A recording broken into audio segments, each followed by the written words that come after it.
Hello everyone, they're gonna see the top Facebook ads that have scaled to a million a month plus brands from the low six-figure range, six-figure month range, up all the way up obviously to a million plus and 3 to 4, 5 million. These concepts will work at scale, and these are like some of the best ads to incorporate in your business. Doesn't mean that is only e-commerce specific. It can be info specific. You can take those concepts and apply it however you want for your business. Again, we're going to go a bit more fundamentally, as well as a few specific examples that I've seen working very, very well. Now, a few words about me, obviously, just to showcase that I've actually done this. There's a supplement brand that actually recently scaled from 200k a month roughly to 1.1 million a month over the last 30 days. Or another CPG brand again from 580 to around 810 and now pacing to a million a month. As again another brand here that we basically double the revenue and generated at actual high efficiency, as you can see 5.3 bros. And yeah, just multiple other results. Again, I'm gonna bore you with that. Let me actually dive into this straight in the video, which the first most important thing is that a lot of people, like I see too many people online just give away templates on like statics or like creative and everything. That won't do anything for you. Even if you get a winner, you just don't know why that was winning. Now you need to go back to the fundamentals basically of marketing and see who do you really want to target here. And I'm gonna be quoting Eugene Schwartz, who is obviously um, a top tier marketer, and I highly suggest that you actually go out and buy his book. But you don't have to really if you really understand this, but I still think it's super relevant.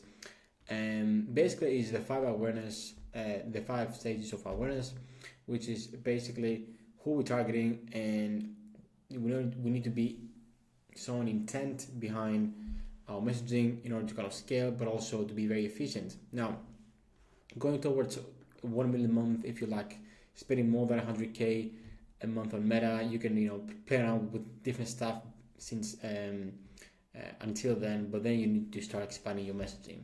Now, just going back to the 5 levels of awareness, just to explain it a bit further. You basically have most aware, product aware, solution aware, problem aware, and then unaware. As we move towards the right end of the spectrum is much colder. So these segments are very hard. You can consider them as bottom of funnel, but it doesn't mean that we're targeting bottom of funnel in that account. It's most of the messaging is very narrow and basically appealing to people who really know our brand, know everything about it. So what we want there is really showcase the product and the price. It might be just a very good offer, or it might be even just showcasing the product a bit more just to get them to buy. Then as we move, they know about the product as well. So then it's super important that we actually have discounts and kind of deals to get them off the line. And then as we move, again, they don't even know our brand, but they are solution aware. So they know that our solution is not like a new thing in the market. For example, if you're selling a supplement and you're selling like electrolytes, and obviously this is like the most common solution to like fatigue and kind of recovery from like sports and everything. So the solution is there, they know it. We just need to be better than the actual competition and showcase different proof, showcase different elements that will again push the customer over the line. So that will be through again testimonials, proof. Maybe it is like a unique selling point that we have produced in in like the UK, the US, whatever we're actually targeting, or it might be just maybe having some influencers that actually trust our product, or some like high authority figures. Now as we move again, people might be problem aware, but they have no idea about the solution. As you can see, if you can visualize it like a circle, we are moving again.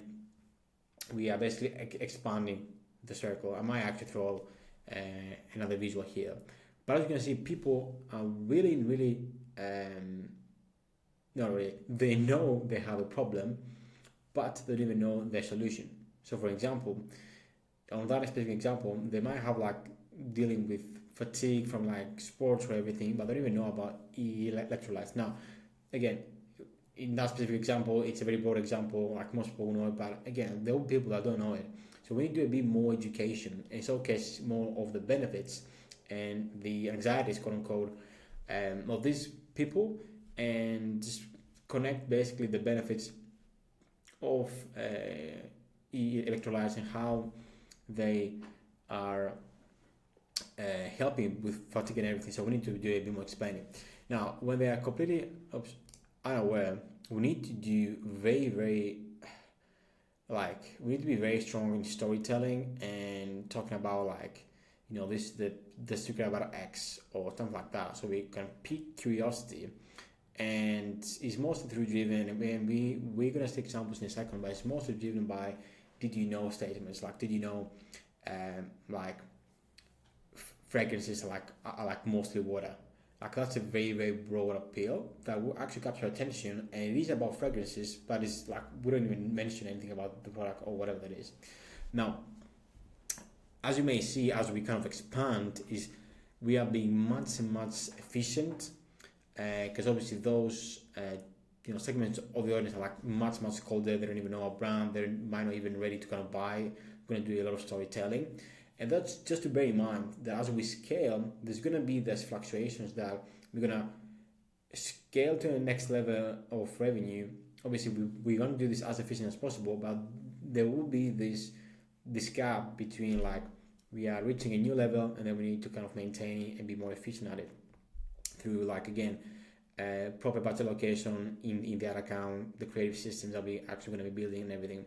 Now, again, as we move towards that 1 million a month, I see so many people just doing the same stuff that got them to like 100K a month, and they can't really scale. And no way, no surprise there. Now, scale will happen by speaking to more solution aware, problem aware, and aware segment. Now, this will need a lot of money to convert people. So highly, and I think like most of the brands just to reach like that 1 million a month, it should be fine by addressing that problem and solution aware market. So we need to expand the messaging, and it's super important that we be very intentional and start actually tracking this stuff. Now, the other thing is iterate by bringing new demographics. So for example, let's say that you have 3 core angles that goes to 100K. We need to expand. You can think of like expansion also by bringing different personas or different ethnicities or demographic. So you might have a white male, for example, like me, to do an ad, but you might have like a black male to do the same ad, and it will just hit different people because obviously we are stopping the scroll or we are resonating differently with people who are like us. And the last but not least is experimenting with the creative mix. As we scale, that's super important. Initially, in those early stages, it's not really that important, but as you break like that 200, 300K mark, is super important. We need to have different kind of styles of creative, not just videos, not just statics. We have everything. So we again capture different people that will stop at different things, because obviously my feed is all video, but your feed might all be all static based content. Now, super important here, and I'll talk to dive into the good stuff, the creatives. Now, there's no particular order to this, but they're all important. It kind of depends on your execution, your abilities. Now, one of the most important is us versus them, or the competitor kind of visual here. Is you can do this again through static and video. I just have like a static is easier. It's typically like a split screen that we showcase our brand, our service compared to other skin brand or to other brands, and it's really USP led. Like we're really showcasing how we're different than the competition, and we tackle common objections. Like you can see here on this one, Nori Aromas, which is like an inspired fragrance brand. They're saying like it's basically 2p per spray, whereas design is like 50p per spray. That's like 50 times more the cost.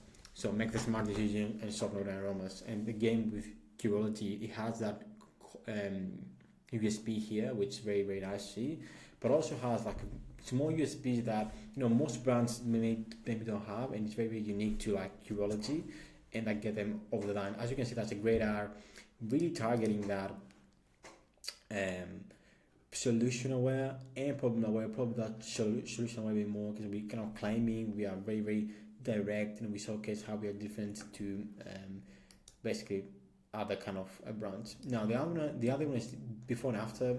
Obviously that will do wonders in like a skincare brand, like a weight loss. Again, big disclaimer before we even dive into it. Not allowed to show money, hair, teeth, skin, and parts of the body completely just directly. So you need to be a bit more creative on Meta. But I have an ad here from Space Goods, which is basically like a blend that it just boosts productivity compared to like coffee and stuff. And it's really important to see how it uses before and after. It's like maintaining all the energy before, obviously there's a visual here, and after is like a common visual again, which is like the battery on an iPhone. That's a great way to showcase the before and after state to a product that is not really, you can't really visually see it very easily, obviously, because it's more like a focus amplifier product or whatever. And you can see another here, which obviously like a skincare brand. Again, be very like thoughtful on how you showcase the before and after here, because you might get kind of disapproved, just running into issues with Facebook. But again, great way out to again demonstrate directly the benefit. And then the next one is like a feature, also like a super scalable ad, one of the most scalable ads I think from a static based perspective. Now it's a very simple ad. The very good thing is that you can communicate key USPs very easily. I think what it's really very important here to kind of pinpoint is that it's super simple most of the time. It's like a focal point of the product and the headline that does all the heavy lifting.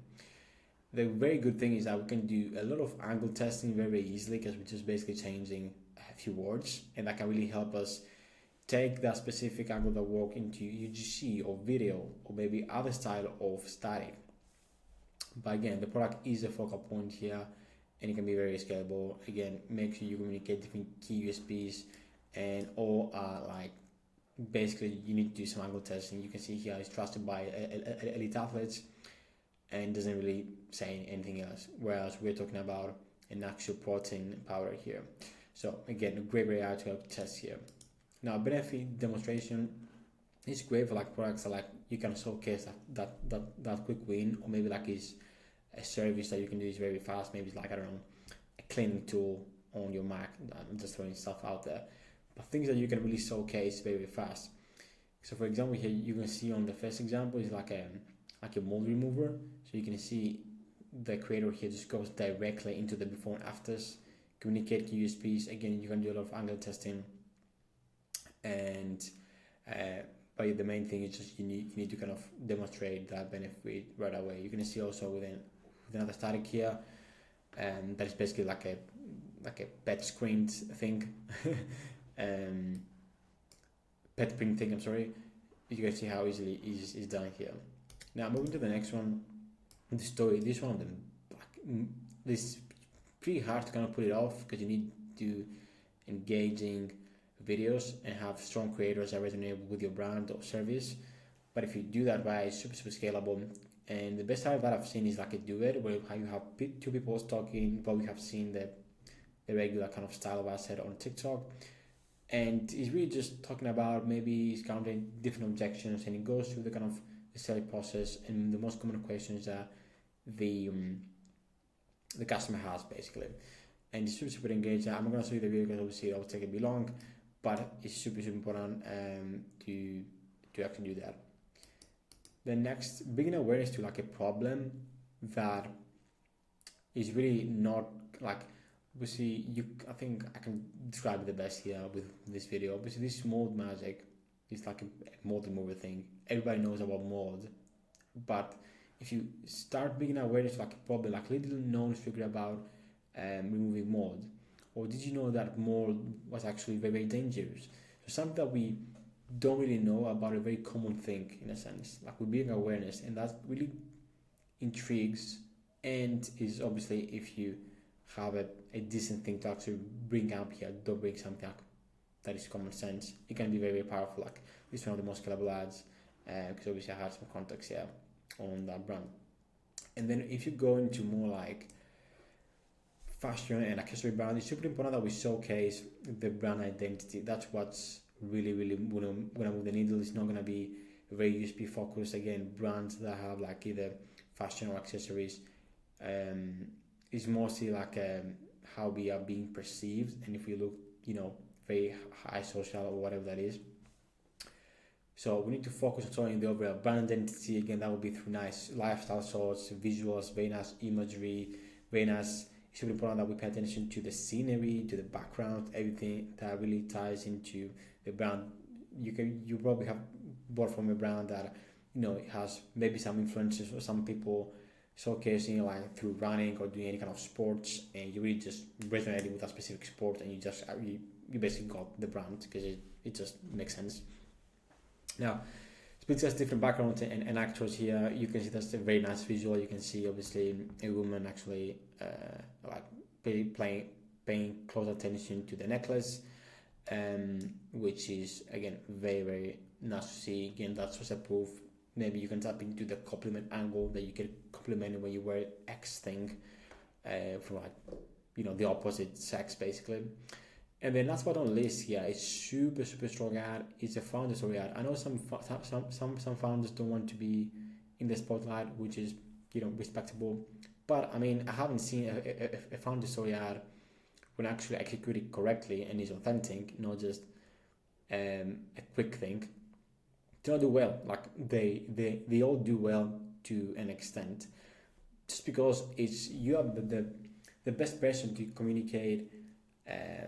Why you build this brand, why you think people need that, because you probably have been into that to that state of dealing with the problem, and you found kind of a solution, which is through your brand or service. So it helps with people relating, put name to the brand. So again, very, very important thing to actually test out. It can be very simple, just communicating a few USPs and maybe your objections, and again going through your story. Again, it's super scalable ad, and that's pretty much it. I hope you really enjoyed this video. Let me know if you have any questions. Again, I highly recommend actually testing those. I'll put the link in the video on that slide deck so you can have a look at them as well, and maybe just try kind of imitate some of those. These are like super scalable ads. I can guarantee you that you see massive improvements by implementing some of the stuff. But yeah, thanks a lot, and I hope you have a good day. Bye bye.